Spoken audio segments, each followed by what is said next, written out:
Well, so now we are moving to our next presentation. So Kyana, are you on the line? I am here. Can you hear me? Yeah. Wonderful. I'm almost thinking about working with Shannon. She's saying, don't answer emails in the middle of the night. I love that. Awesome. Well, good afternoon, everyone. I'm so excited to be here today speaking with you. As you can see from my bio, I was raised in St. Thomas, U.S. Virgin Islands. I'm the oldest of several siblings and close cousins, and that'll kind of come into play a little bit once we get into the topic at hand. Once I graduated high school in St. Thomas, I decided I wanted to move to Providence, Rhode Island, where I went to school at Johnson & Wales University there. I studied baking and pastry and eventually food service management. And I've spent the last 15 years between the Ritz-Carlton luxury hotel brand and Marriott International. I moved between Washington, D.C., where I spent about 7 years, and then I moved here to Charlotte directly following my time in DC. I love cooking and I love baking and I love food service. And I also really, really love live music. So a little wine, a little food, and some live music, I'm good to go. Well, we are so excited you're here with us today. So give me a minute, I'm going to pull up your slides. So thank you for being with us. Take it away. Absolutely.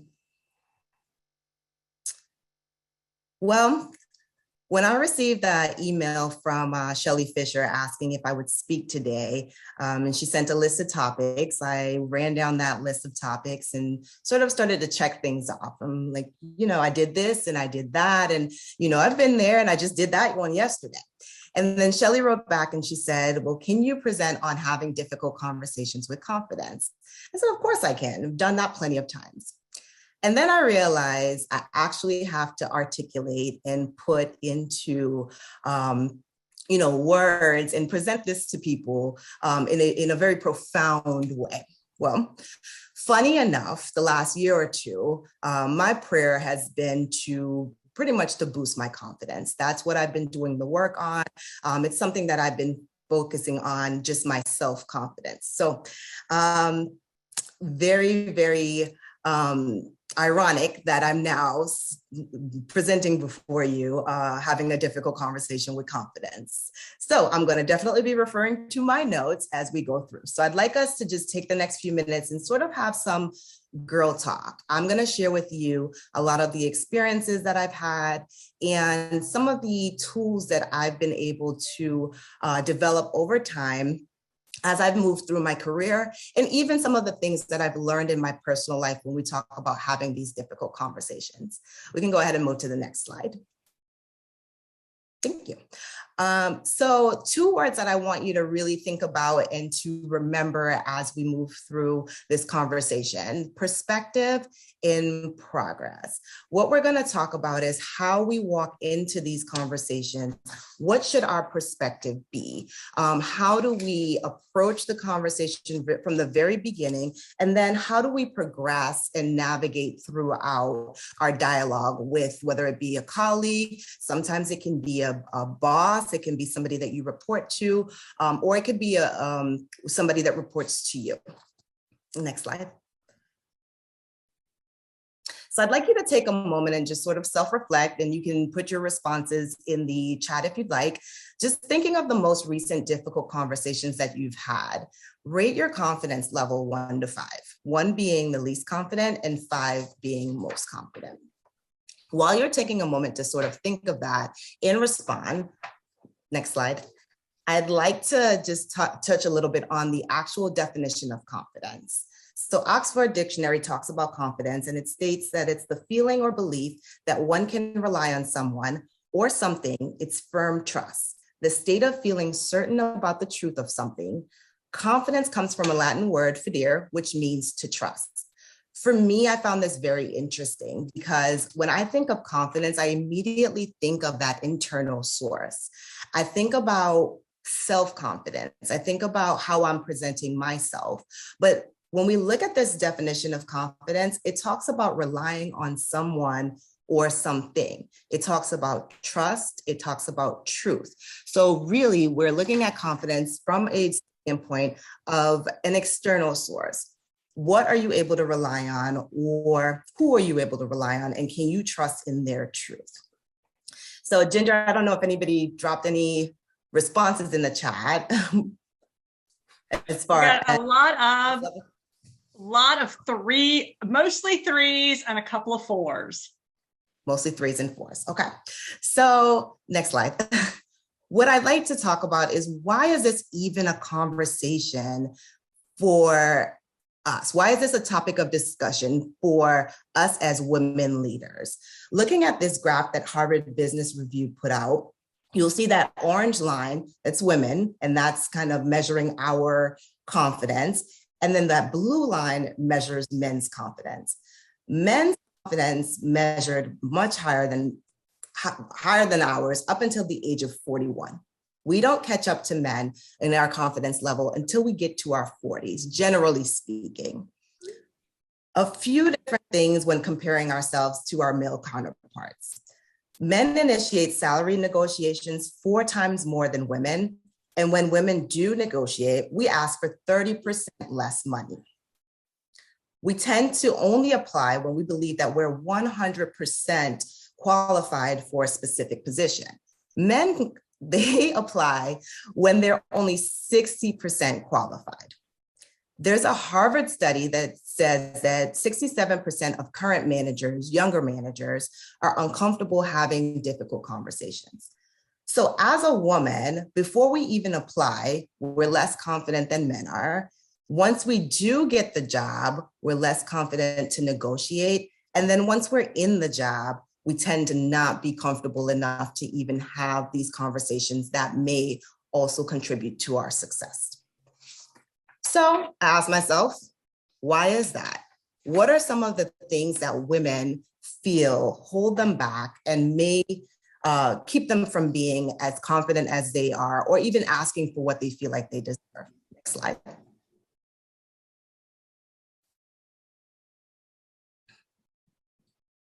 So let's talk a little bit about these fears. There are several different fears that women have listed as ways that keep them from having these difficult conversations. So there's the fear of hurting the relationship, the fear of someone becoming angry, the fear of saying the wrong thing or saying it the wrong way. I am 100% that person. I have to watch the way that I say things.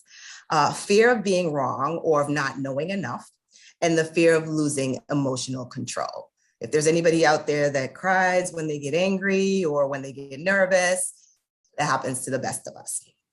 So let's talk about the perspective. If we are having these fears and we're thinking this way as we're walking into the conversation, how do we shift our outlook on what is actually happening? What I'd like for you to do is view this conflict as an opportunity for improvement. Instead of viewing it as a fight, instead of viewing it as a tug of war, go into it thinking, how can I improve myself? How can I grow? What will this person gain from this conversation as well? How can we view this as a place of improvement?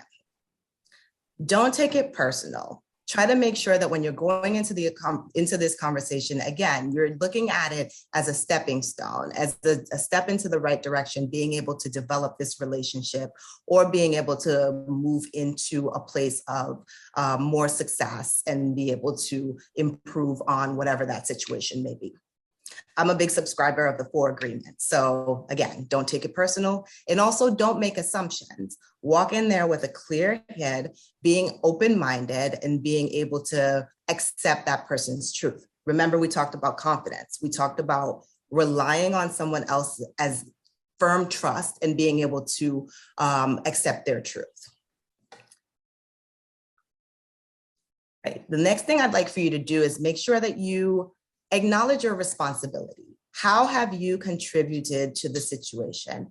Once you walk in from the very beginning and you acknowledge your part in whatever that situation may be, you are immediately leveling the playing field, right? You're immediately showing that person that you're open, you're honest, and you're able to reflect. You spent time reflecting on the entire situation and the bigger picture, and not just what that person has done or has not done, they will then be more open and more inclined to share their views with you. And they don't feel like the conversation is so one-sided. There's a lot of strength in being vulnerable. My team they get a little surprised, but they're, I guess, a little used to it now. I am the first person to say when I'm wrong. I will admit it without any hesitation. And I think that that's something that they appreciate for sure. Next slide.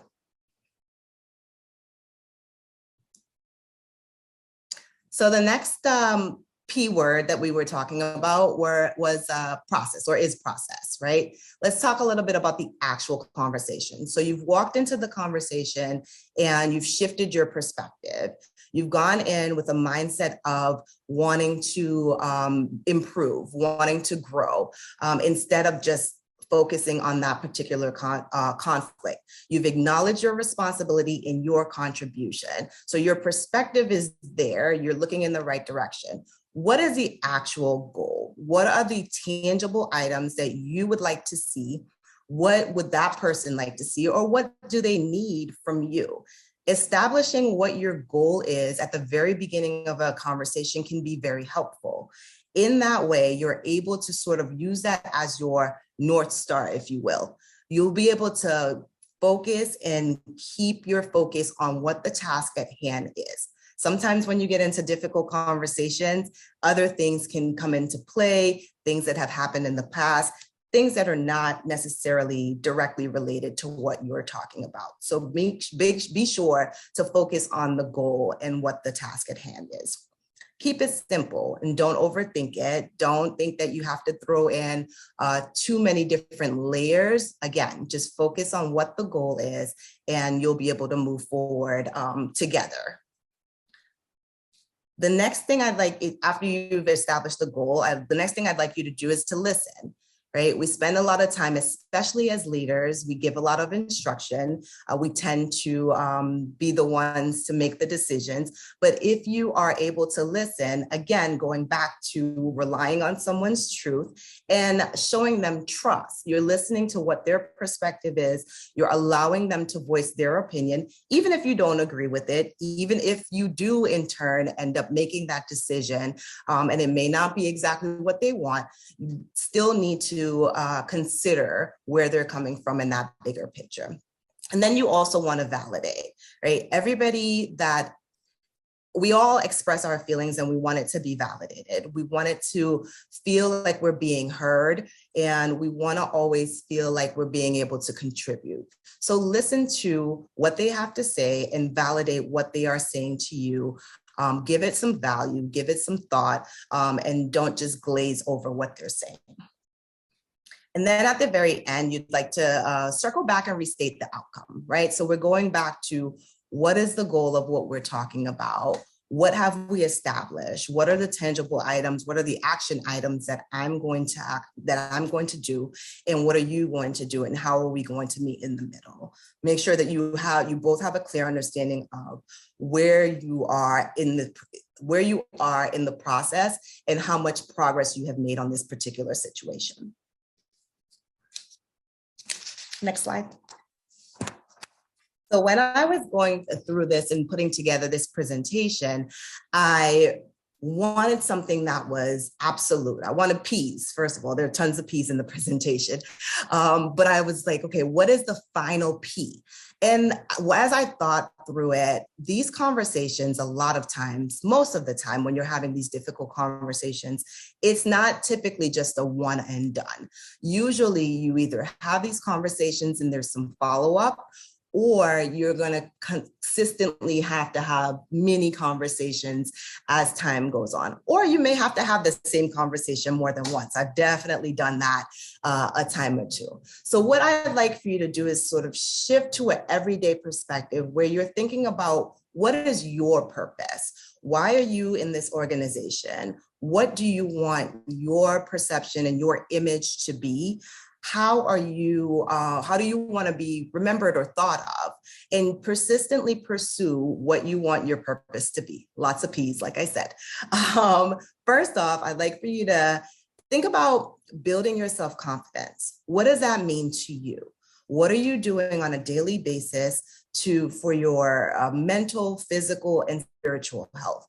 There's a saying, and I often say it in my circle and my friends and family, they typically will say it to me, you can't pour from an empty cup. That's not when you're a leader, you're often pouring into sharing of yourself, and you can't do that on E. So make sure that you're constantly building your self-confidence every day by whatever that means. Are we good, Ginger? I just got an internet notification. Can you hear me?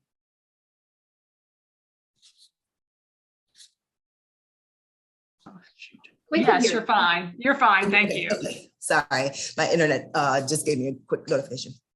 The next thing that I'd like, the next point is support.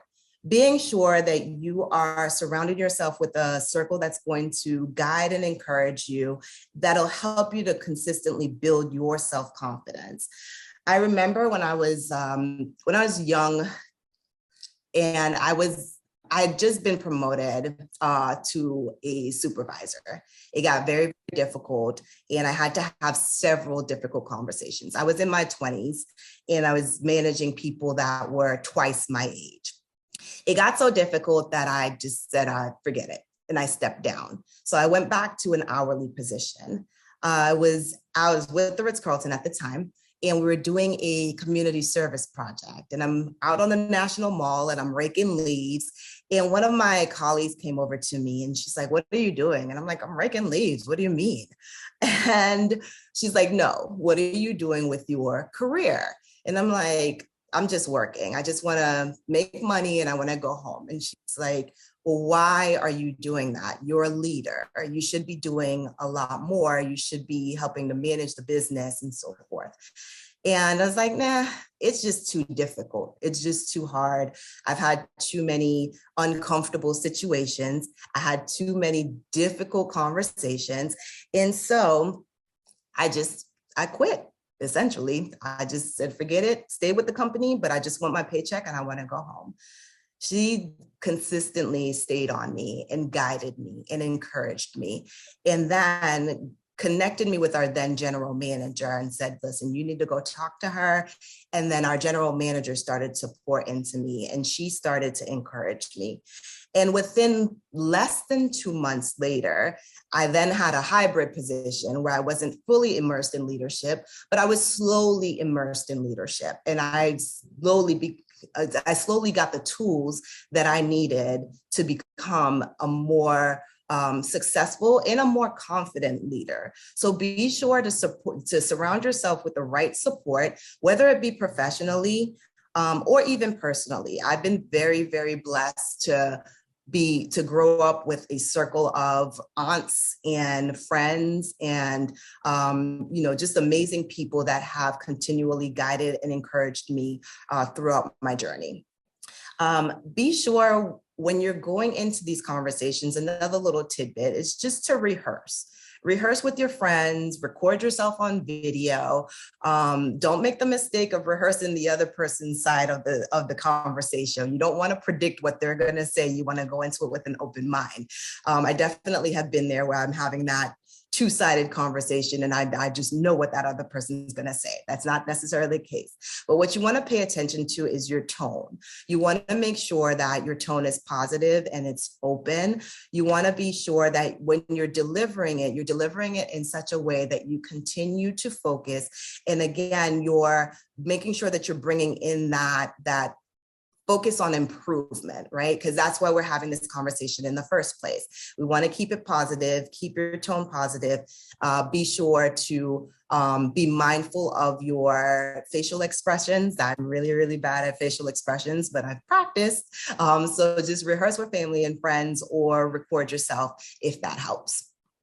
And then want for you to head towards the conflict. There is growth in being uncomfortable. And that's something that I've learned even today. I'm learning right now. You feel as if you're able to improve the more you're in these situations, the more you're equipped you are as different situations arrive and different conversations tend to come about, right? So head towards the conflict, don't run away from it.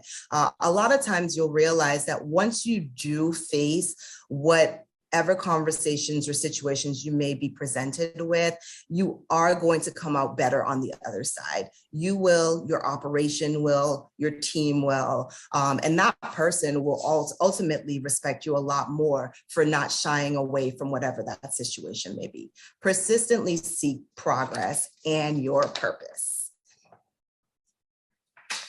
Next slide.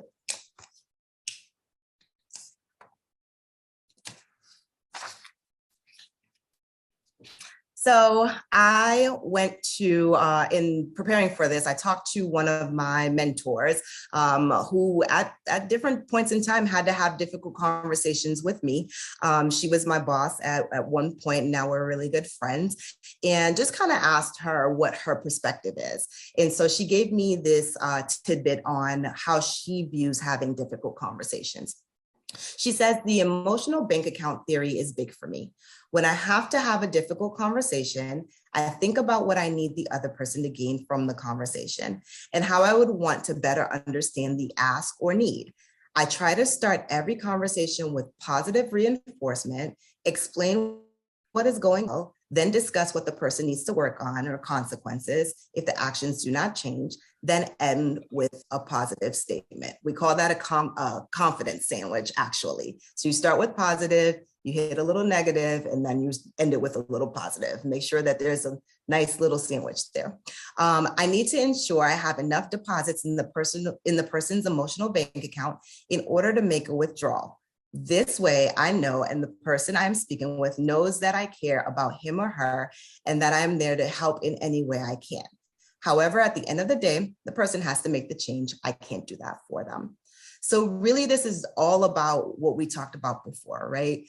Having that perspective, being able to walk into this situation and immediately have that person feel like you're invested in what the outcome is. You're invested in whatever they're expressing to you, and you trust in their truth.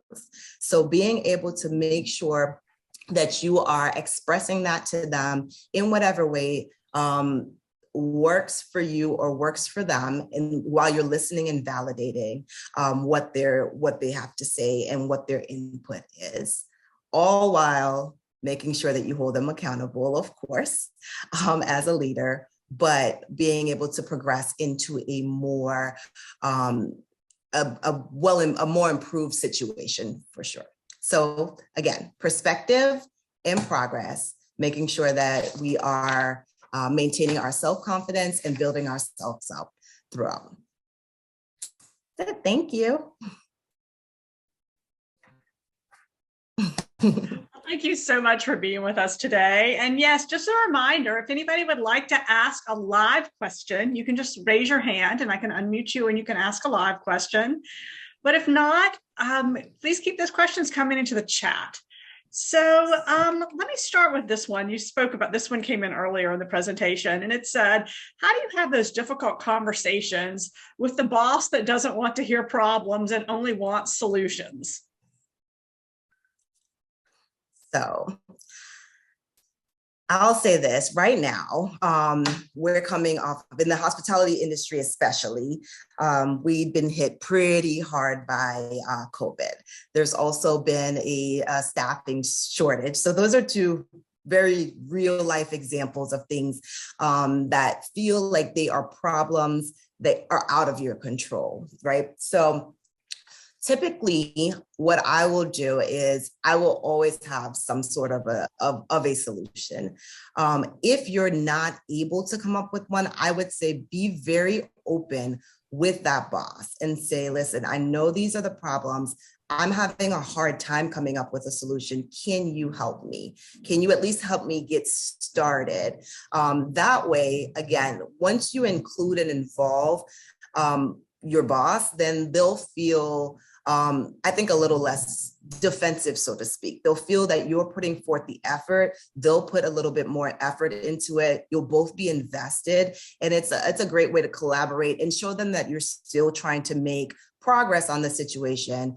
You just need their help. Nothing wrong with asking for help.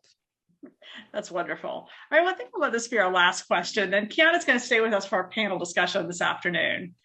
And this question says, you spoke about confidence. How do you have the difficult conversation with newer staff members that they can speak up at meetings and that they got this?